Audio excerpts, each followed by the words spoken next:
This is part 2 of a 2-part series, and I highly encourage you to watch the first one, which is on the topic of speaking up. We're going to jump right into the second part, which is on shutting up. Here's D&C 63-64, chopped up a little bit. That which cometh from above is sacred, and must be spoken with care, and by constraint of the Spirit. Without this, there remaineth condemnation. So right from the outset, guess what? It's a big deal. It's a big deal to say what you know and feel and have experienced without care, without thinking about the reasoning and being wise about it. I'll just say, because I'm not sure we address this directly, constraint of the Spirit does not mean only say it if you feel really good.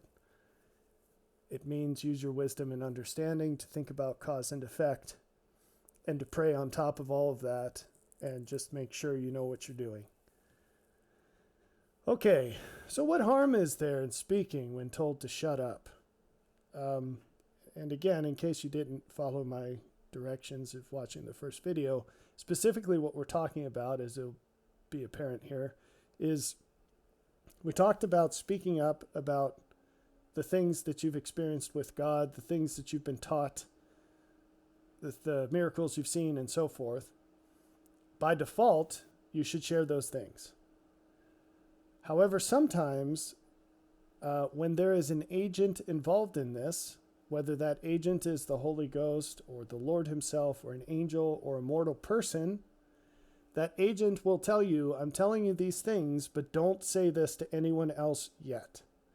Or you're experiencing this, keep it to yourself for now. So what harm is there in speaking up about it after you've been told to shut up? Matthew 9. And when Jesus departed thence, 2 blind men followed him, crying and saying, Thou Son of David, have mercy on us. And when he was come into the house, the blind men came to him, and Jesus saith unto them, Believe ye that I am able to do this? They said unto him, Yea, Lord. Then touched he their eyes, saying, According to your faith be it unto you. And their eyes were opened, and Jesus straitly charged them, saying, See that no man know it. But they, when they were departed, spread abroad his fame in all that country. So here's an example. See that no man know it. And yet they did it anyway. But what's the harm? What's the harm? Well, here's one reason to listen when you're told to shut up. God has a plan. If someone tells you wisdom beyond what you knew in the name of the Lord, or if they do some miracle beyond what you could do yourself in the name of the Lord, they have given you all the evidence that you need to prove that they have a better idea of God's plan than you do. If they say, shut up, and you don't, you are now fighting God. Under those conditions, that's true. In John 5, we're going to start reading in verse 17. Jesus answered them, My Father worketh hitherto, and I work. Then answered Jesus and said unto them, Verily, verily, I say unto you, the Son can do nothing of himself, but what he seeth the Father do. For what things soever he doeth, these also doeth the Son likewise. For the Father loveth the Son, and showeth him all things that himself doeth. And he will show him greater works than these, that ye may marvel. For as the Father raiseth up the dead, and quickeneth them, even so the Son quickeneth whom he will. For the Father judgeth no man, but hath committed all judgment unto the Son. That all men should honor the Son, even as they honor the Father. He that honoreth not the Son, honoreth not the Father which hath sent him. Verily, verily, I say unto you, he that heareth my word, and believeth on him that sent me, hath everlasting life, and shall not come into condemnation, but is passed from death unto life. In this passage, we have the pairing of the Lord and the Father, the Son and the Father. The same relationships here and the same principles apply to every single link in the chain from God to you. And so, if a servant of God comes along and does the works of God in your life, whether that's through wisdom or miracles or whatever, and they say, please don't tell anyone about this, please don't share this with others, and you go and you do it anyway, what you're doing is you're coming out of that chain.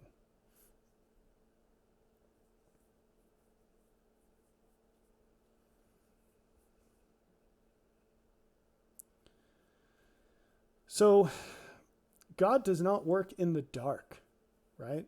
And very, very bad things happen when we open the door to supposed servants of God going around doing and teaching things and then saying, hey, if they tell you don't tell anyone, you shouldn't tell anyone.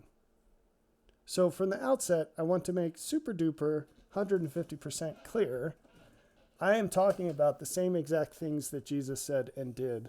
Not some crazy thing about like, hey, let's go rob a bank and don't tell anybody, or, some crazy pernicious thing that we're going to do and don't tell anybody. I'm talking about things that are abundantly obvious to be good, and you see them as such and from God. Explaining questions whose answers you didn't know, doing miracles that are good things that weren't done before but are obviously the will of the Lord, all of these things. Okay, just to be 150% clear on that. So, what reason could God possibly have for wanting you to stay quiet about good things that he says and does? Well, one reason is to avoid idolatry. This is really important. So this is the answer to the question, why did Jesus tell the lepers to go straight to the priest and offer the gift required by the law of Moses and to keep it to themselves? In Matthew 8, we read, and behold, there came a leper and worshipped him, saying, Lord, if thou wilt, thou canst make me clean. And Jesus put forth his hand and touched him, saying, I will, be thou clean. And immediately his leprosy was cleansed. And Jesus saith unto him, See thou tell no man, but go thy way, show thyself to the priest, and offer the gift that Moses commanded for a testimony unto them.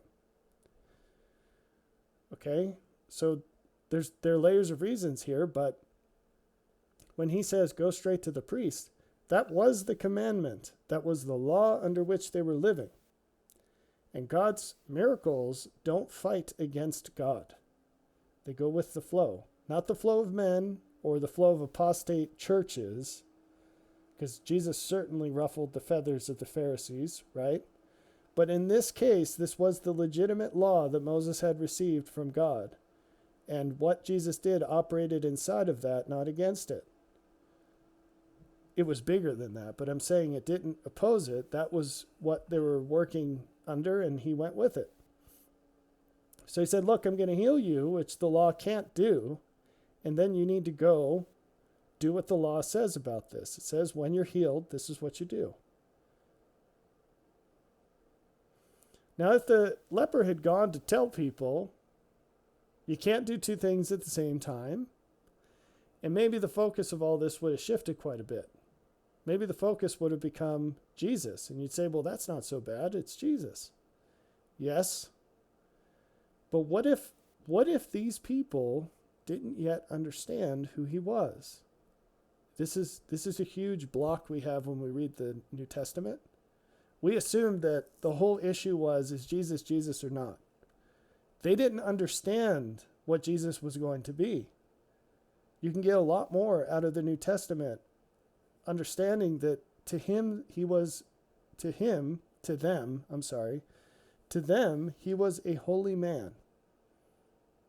They were evaluating him as if any other holy man were to come along. And the way you can do this is think about how you would see a man who said and did all the things that Jesus did in real time in your life, given the fact that you know Jesus already came.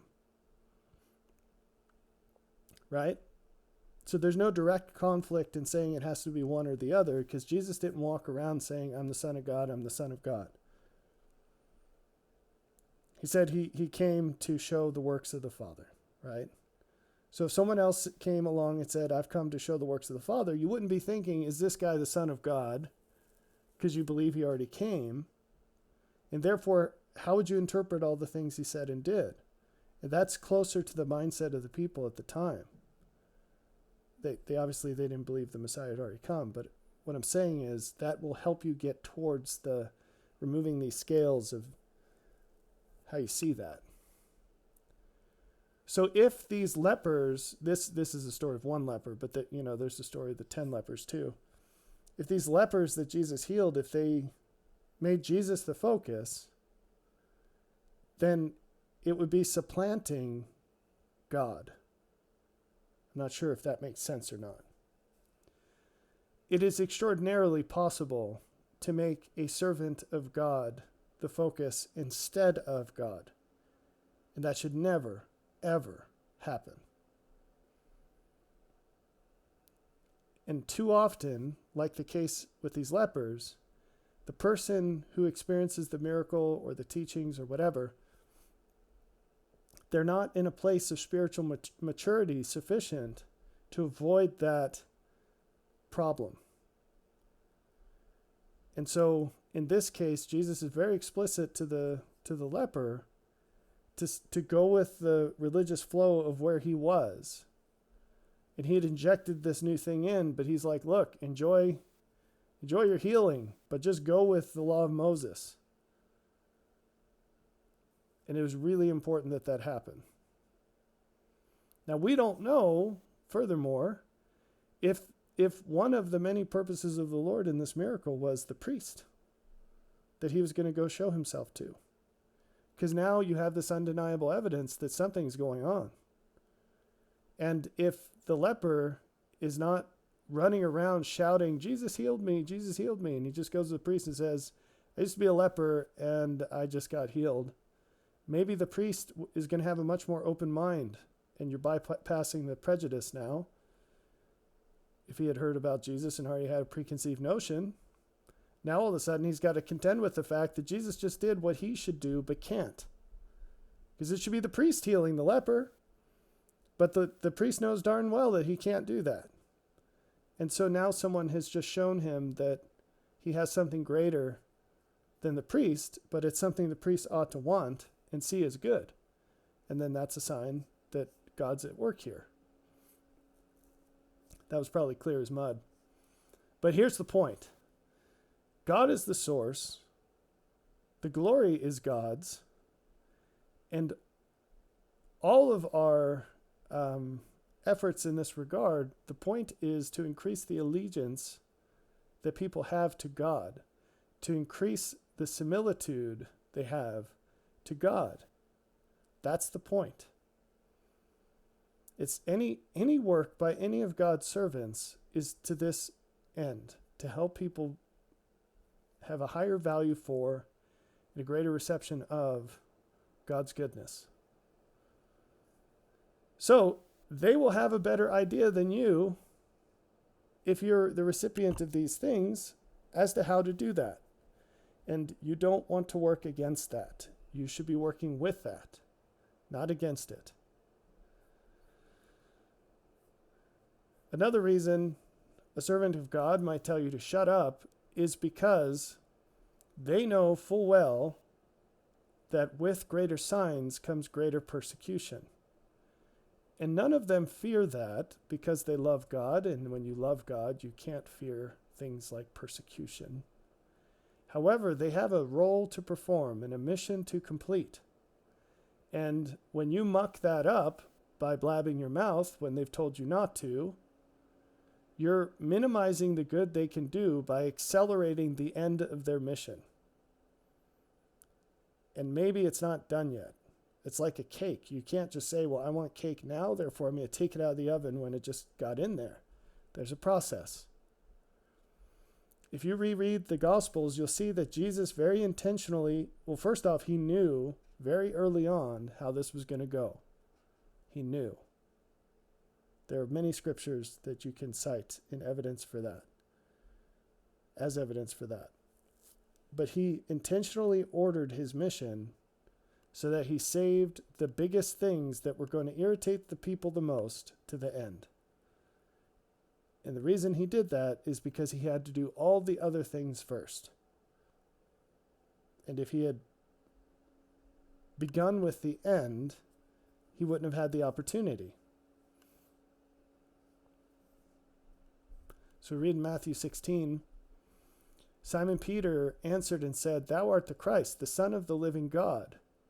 Then charged he his disciples that they should tell no man that he was Jesus the Christ. Isn't that interesting? The apostles were told, do not tell people that I am the Christ.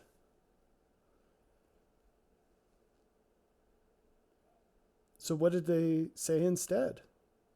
That's important. You should go look at it. Now, after his death, it was a different story. But before his death, that wasn't what they were meant to do, because it wasn't time yet. And right in the next verse, we read, From that time forth began Jesus to show unto his disciples how that he must go unto Jerusalem and suffer many things of the elders and chief priests and scribes, and be killed, and be raised again the third day. These are connected. He knew if the apostles openly preached that he was Jesus, the Christ, that one, no one would believe them, and two, instantly they'd activate the murderous intent of the chief priests and scribes. And it wasn't his objective. But this also highlights why it is that there's an opportunity for this in the first place, that there are things that the apostles had to know before the world knew them. And that, what are those things? Well, that Jesus was the Christ, for one. It was necessary at this point. So it's not, Jesus forming some secret organization where they have a harem of teen brides or something. Okay?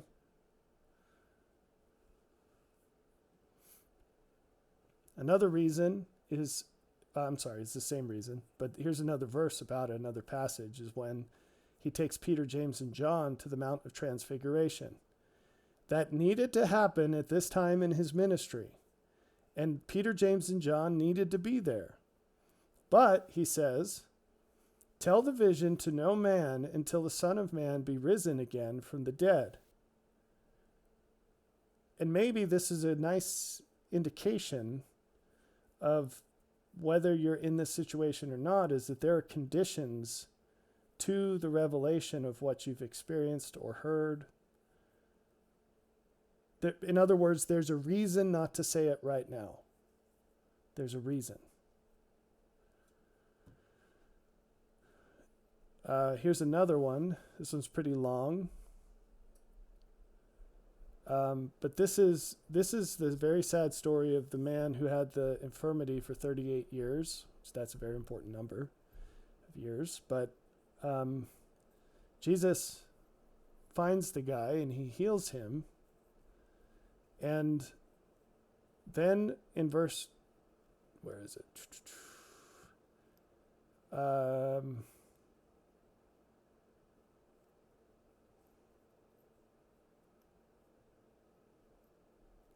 Yikes. Where is it? Maybe we should read it after all. So the Jews respond to this man by, and it's interesting, the Jews recognize the man, and they recognize that he was afflicted before, and they recognize that he had been cured. And all of this, they recognize to such precision that they knew he had to have been cured that day. That's how well familiarized they were with this guy. And with all of that, what is their immediate reaction to finding out he had been healed? Well, they want to know who did it because he sinned in healing someone on the Sabbath. That's how deeply rooted the perversion of these people was. They were that in touch with this guy's situation, and that was their reaction.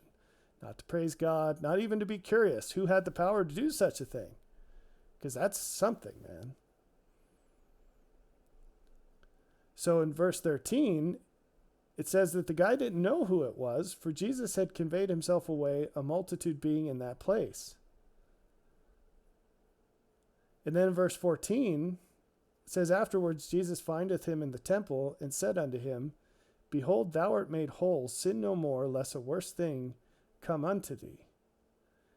And this is, there's more to the story than what comes from a glance, because he's criticizing the man. He's saying some part of this was your fault, and or indicating that he knows this guy is going to do something bad now. And he's warning him, don't do something bad. Verse 15, it says the man departed, which is interesting. Jesus didn't depart him, he departed Jesus, and told the Jews that it was Jesus which had made him whole. Imagine that. Imagine you're laying beside a pool for 38 years, and, he probably wasn't laying there his whole life, but he was definitely, it says he had the infirmity 30 and 8 years. And then this guy comes along, you don't even know who he is. And he says, hey, why are you here? Don't you want to be healed? And the guy says, well, I can't, because I can't get in the water. When the angel comes down to stir the pool, someone else gets in there before me. It only works on the first person. I'm too slow. I'm handicapped. And then the guy says, rise, take up thy bed and walk. And all of a sudden you're healed. And then the guy says, by the way, here's a little correction. I'm just going to tweak you a little bit. And you lose your mind. You immediately go right off to the Jews and say, hey, that guy you're looking for, he's right there. And it says, and therefore did the Jews persecute Jesus and sought to slay him, because he had done these things on the Sabbath day. Amazing. And yet, many, many people do the same thing. Do this same exact thing. So when someone says, look, shut up about it, they know the kind of persecution that's going to come. And they're trying to structure that in a way that suits the Lord's purposes. So there are many, many more examples we can go over, but this is just a sprinkling. Here's the takeaway. When a person does a work of God in your life and tells you to be quiet about it, listen. If they had sufficient power from God to do the work, assume they have sufficient wisdom from God to know better than you, that it's better to keep it to yourself for now. Know that if you decide you know better than they do and that you're going to run your mouth anyway, you're going to make their lives much harder. You're going to make their mission much harder. You're going to harm those that would have been helped if you listened. And maybe above all, you're going to sin. And you're going to cause more problems for yourself than you would otherwise have. So, please consider shutting up if you're told to shut up.